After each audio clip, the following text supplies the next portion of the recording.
Alright, let's talk about the elephant in the room. You guys are furious about NVIDIA's pricing. The comments on my last video, absolutely nuclear. No one is paying 5,000 euros for a 5090. Where's the RTX 5060 instead of this AI crap? As a gamer, I don't want AI or ray tracing, and I get it. $2,000 for a graphics card? That's rent. That's a used car. That's a vacation. And in Europe, after VAT and import taxes, you're looking at $5,000 for the privilege of playing video games at high settings. But here's the uncomfortable truth. NVIDIA read your comments. They saw the outrage, and they don't care. Not because they're evil, not because they're stupid, but because you're not the customer anymore. Let me show you what I mean.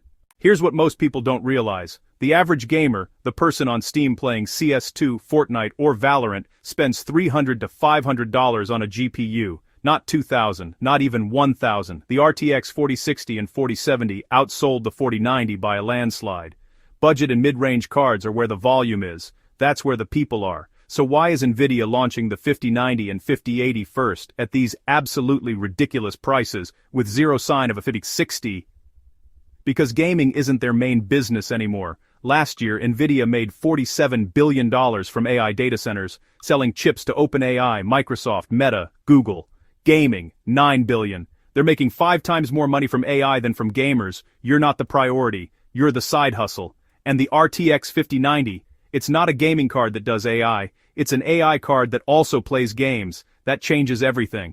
So who's actually buying a $2,000 GPU? Not the teenager saving up for GTA 6. It's the AI researcher, the 3D animator, the video editor running DaVinci Resolve with 8K timelines, the machine learning engineer training models at home. For them, the RTX 5090 isn't expensive. It's a steal. A professional workstation GPU, the kind you'd use for AI training or 3D rendering, costs $10,000 to $40,000. An RTX 5090 for $2,000. That's a bargain. And here's the kicker. These people also want to game. They want a card that runs Stable Diffusion, renders in Blender, edits 8K video, and plays Cyberpunk at 4K 240 FPS. NVIDIA calls them prosumers. Professionals who consume entertainment, and they'll pay $2,000 tomorrow. No hesitation, no complaining in YouTube comments. That's why every 5090 sells out instantly. Not because gamers are buying them, because the real customers are. So here's my question for you. Are you a pure gamer or are you doing creative work on the side? Drop a comment. I want to know who's actually in the market for these cards.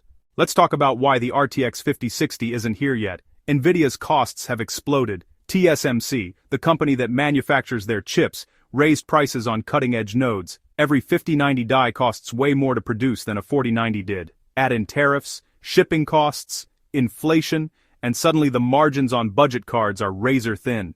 NVIDIA's barely making money on a $300 GPU.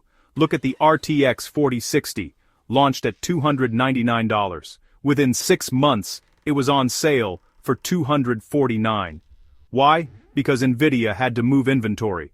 The profit per card, almost nothing. Meanwhile, the RTX 4090 held its price at $1,600 for 2 years.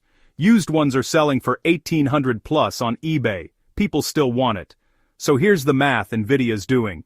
Do we make 100,000 budget GPUs at $20 profit each, or 20,000 flagship GPUs at $800 profit each? Same revenue, way less complexity, and the prosumers are already in line. Comment below. Do you think NVIDIA should prioritize budget gamers, or is this just smart business? Let's debate. Alright, so NVIDIA's out of reach. You're thinking, fine, I'll just go AMD. And AMD is counting on that. But here's the problem. AMD isn't your hero. Their new RDNA 4 cards are priced higher than last gen. They're not starting a price war. They're following NVIDIA's lead. AMD's strategy is simple: undercut NVIDIA by just enough to look like a deal, but not enough to hurt their own margins. You're paying $1,100 instead of $1,300. Congrats, you saved $200. You're still overpaying. And here's why AMD can't go lower. NVIDIA has 88% market share.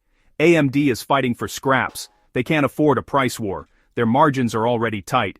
Plus, AMD has no answer to DLSS 4. No AI NPC framework. No ray tracing performance that competes. So even at $1,100, you're getting last-gen tech at a discount. You're not choosing between good and bad. You're choosing between overpriced and slightly less overpriced. Drop a comment. Are you team green, team red, or team I'm keeping my old GPU? I'm genuinely curious where everyone stands. So, what do you actually do? Here's my honest advice. Don't upgrade. If you have an RTX 3070, a 4070, or even an RX 6800 XT, you're fine. You don't need AI NPCs, you don't need ray tracing at 4K, you need frames, and your card still delivers. The used market is flooded right now.